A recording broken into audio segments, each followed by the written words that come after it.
Hi, my name is Chris Conkle and welcome to another Construction Cronies video. Hey guys, so I wanted to take this opportunity to explain a few things to you guys about the trade. Drywall and steel stud is essentially, well, pretty much everything in the trades is systematic, but especially with drywall and steel stud. What I mean by systematic is you do one step at a time so that you're not continuously changing tools or changing tasks, right? So for example, when we're doing the hallway here, we're gonna go and we're gonna clean off all one side, right? And once we've done that, then we're gonna go and make all of our marks for the steel, okay? Lay the steel out and take all our measurements for the cuts. So then we're gonna cut all the cuts and then lay it all out so the steel's laid out. And then we're gonna hang it, okay? And then we're gonna cut the drywall and stand up all the sheets. So you're gonna have a whole row of stood up sheets before you even start to screw any in. Once you're ahead of the game and you're ahead with the sheets, putting the sheets up, the second guy will be behind you doing the cut-ins. So it works out. Usually by the end of the hallway, the other guy's pretty much caught up to you because you'll start working backwards towards him and you will meet up really quickly usually, right?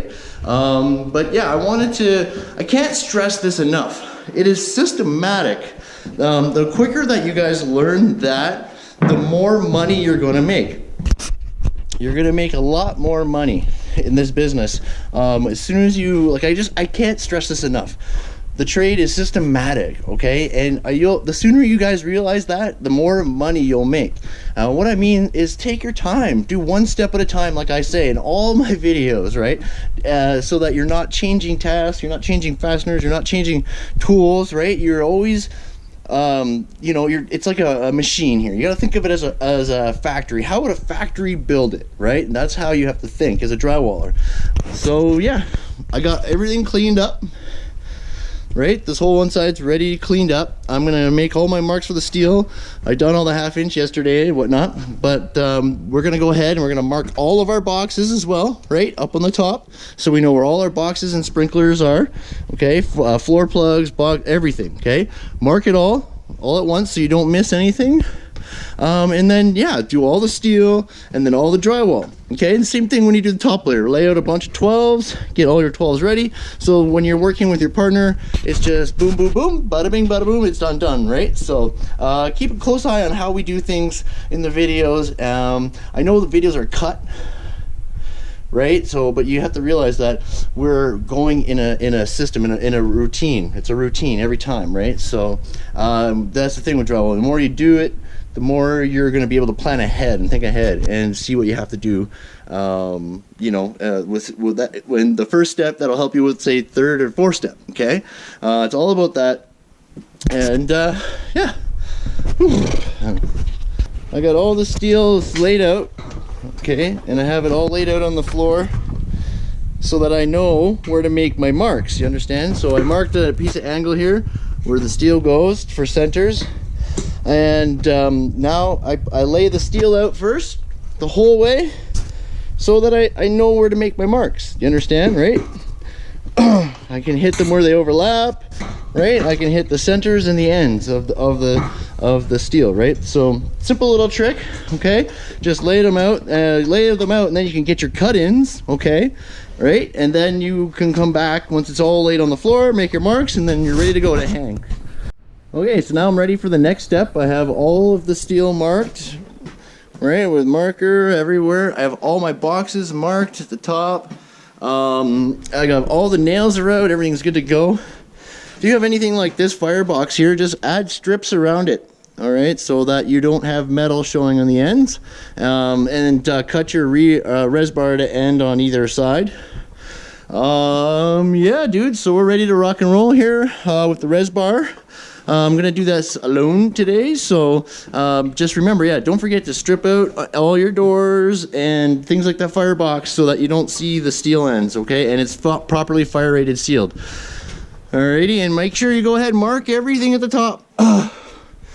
Mark everything at the top, okay, for both layers. Okay, it's 2 layers, so take both measurements and get as many measurements as you possibly can. Okay, when you're doing the stand-ups, you'll quickly get overs, but when you're doing the laydowns, we're coming over from the doors for our expansion joints, so we can get our overs. Okay, so step 2, or step 3 or whatever, or 4, get the steel on, and then I'll show you. We'll cut a bunch of sheets and get them stood up. Let's see how I stopped it on either side of the box, like so. Okay, it's important to know that the 48 is doubled up, so that you always have on the top layer, the laydowns, you have some always have steel at the joint.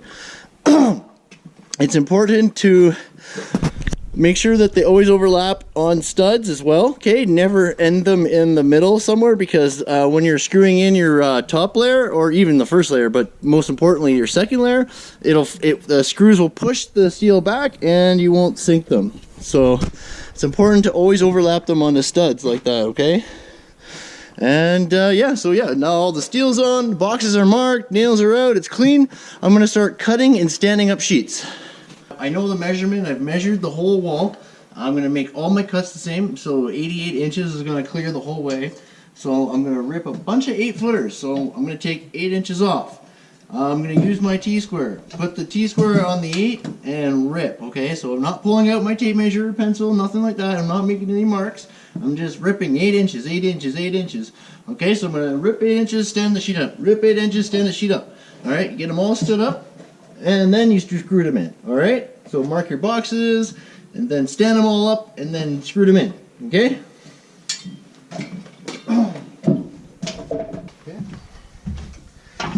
Yeah, right, so white, brown, it doesn't matter. I'm just setting it at 8 inches and ripping. First layer.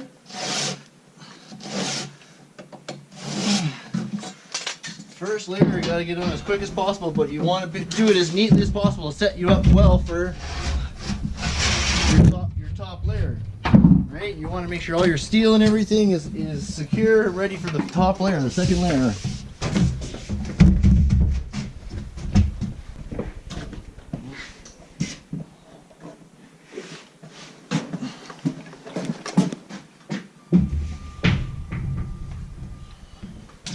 Knife's out. Right, brown side doesn't matter.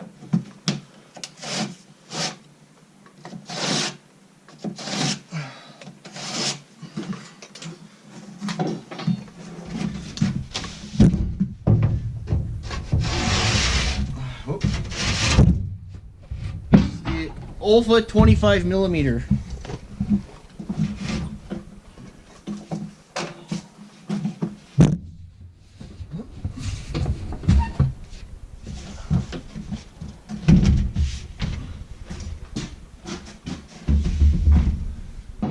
If you're having trouble deciding on what tools to buy, or you need help understanding the Home Depots and things like that, make sure you guys go to VCG Construction on YouTube. They're the tool guys. Make sure you go visit them. I cover only Hilti tools, but they cover everything. Okay, here's a quick trick too for when you're using your T-square. So when I'm doing my drywall, I always leave the number written on the wall for whoever's following behind me to cut. So we have 12.5 here, 12 5/8 here. Just simply use your T-square, okay guys? Instead of pulling out your tape measure, all you need to do is use your T-square to cut, all right? Say it's bigger than 16 inches, right? All you gotta do is mark it, boom, with your knife, right? And cut it. Okay, that eliminates having to take the tape measure out from your pouch, opening it up, marking, right? Like, think about it. Just you have to use your T-square anyway to cut. So mark and cut, right? Do as much as you can with your T-square. When it's like way out there, okay, like I usually stay within 3 feet kind of thing, right? If it's more than 3 feet, then I'll start pulling out my tape type thing, okay? All right, so I got all my sheets stood up. So next stage is screw them in. So I wanted to just mention a couple things. So while we're screwing in our first layer, we have boxes, right? And these boxes are set to 2-layer depth. So first layer is a little bit harder, okay? So I use the 1/4-inch bit for the entire first layer, okay? Even for my sprinkler cutouts, I use the 1/4-inch bit for everything. All right, on the first layer, we're hooking the doors. So I use that to rip that quick. Second layer, we're only stopping the sheets here for the expansion joint, so we don't have to hook nothing, okay? So I want to use the 1/4-inch bit because it's fast. It's really, really fast to use on, look at that stack, 12. It's really fast to use on 5/8. All right, so the sprinklers also, they're all the same size. And these guys are a little anal about the, about how tight they want them. So I keep my circle cutter, they're 1 7/8 inches, so I have it set to 1 7/8 inches. My circle cutter, okay, it's already set to all, because it's the only circles I have to cut are all the sprinkler heads, so it's already set to depth. So all I gotta do is find center, pull my circle cutter out, cut, and hang the sheet. All right, so that's that. They're all stood up. Now screw them in and take measurements for your cut-ins. Okay, so always have a screw loaded, right, when you're about to hang a sheet. Get your bottom of the sheet in first. Make sure your bottoms go in.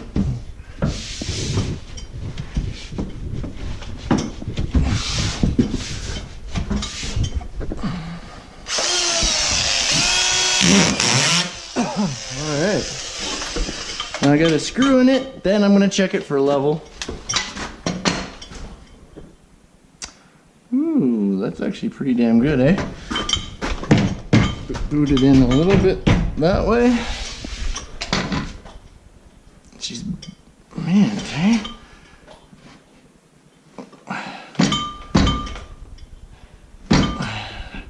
Bingo. A lot of people give me slack for doing that on first layer, but it's just easier for your measurements. I like to get exact centers. And when I'm cutting out my sprinklers on first layer and I make a mistake with the numbers that I have, then I know second layer how to make the adjustment. Damn it.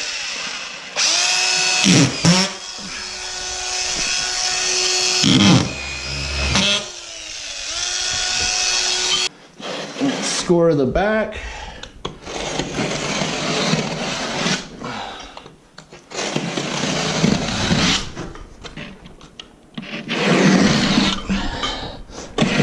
Another thing I want to mention too is on first layer, you cut everything out as you go.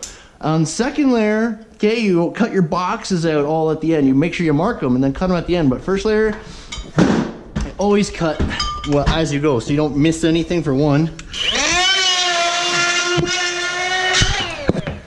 And it's a little different, right? Because here we're hooking the door, and the second layer we won't be for one.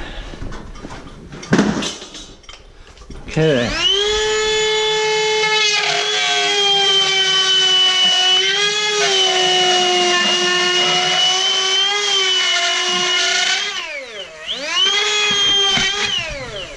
That's why you add the strips, okay, too, so you have a nice guide.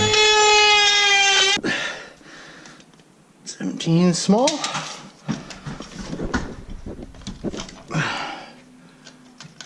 And down 7 3/4.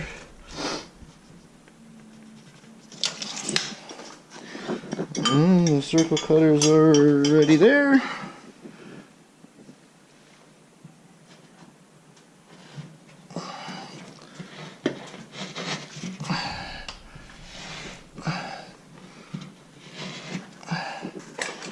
Oh yeah.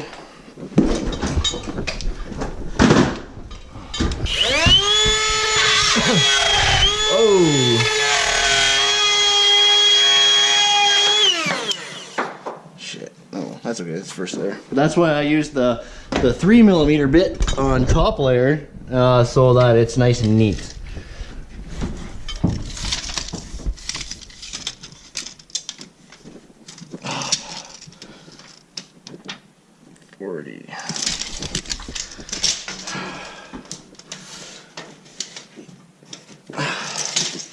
12. Mark your box. Lots of fun. That's why I like to keep my bench beside me as I go. Put the router on it.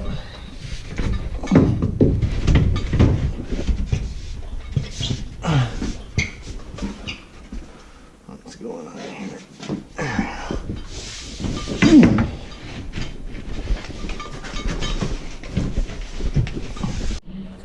Alright guys, so I got them all screwed in. I was able to do like the pieces as well as I was coming, so now tomorrow with the guys I can do the 12 foot laydowns. But yeah, I love doing this 8 footers by myself. I absolutely just love it. It's just a one-man job. They're tiny sheets. You can see now I've marked for my top layer. So I'm gonna go and I'm gonna do all the top layer ones I can do by myself. Eat up some more sheets, you know. I got the marks.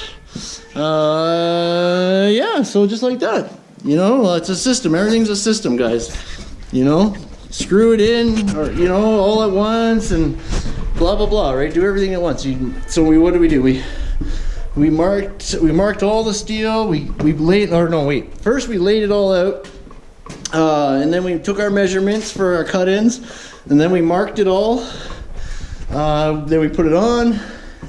Then we cut all our sheets and stood them up, and then we screwed them all in, right? And then before all that too, right? We marked all our boxes as well before we did that. So it's a system, it's a process, right? I can't stress that enough. It's a process. Everything's a system. Think of it like a factory. Think of it as how a factory would build something, right? Because that's all that drywall and steel stud is. The more you can combine or eliminate processes, the faster you're gonna be and the more money you're gonna make, guys. If you have any questions about the hallway along the way while I'm publishing these videos, let me know down in the comments and I'll get back to everybody. I always get back to everybody, I promise you that. But yeah, so any questions, leave them down in the comments. Don't forget to share out the video. I absolutely need you guys to start sharing the videos out more. Sharing is way down on my channel, so I need you guys to keep, just share out as many videos as you can. Just keep sharing, okay guys? All right. I really appreciate it if you just keep sharing it out. Yeah.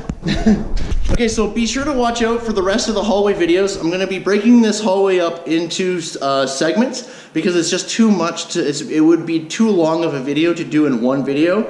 It's probably about an hour of footage. The whole hallway takes us 3 days to do, okay? And that's including the lid. I know I started with the walls, but I will be showing you how I did the lid as well, the ceiling and the fire rating strips. I'll be showing you that as well. So watch out for more videos. It'll take probably 3 or 4 videos for me to fully explain how to do the whole entire hallway. So if you guys have any questions along the way or any requests, be sure to leave them down in the comments so that I know to include them in the next video. Alright guys, this is Chris. I hope you enjoyed the video. YouTube thinks you might like this video right here, so give it a watch. Bye for now, everyone.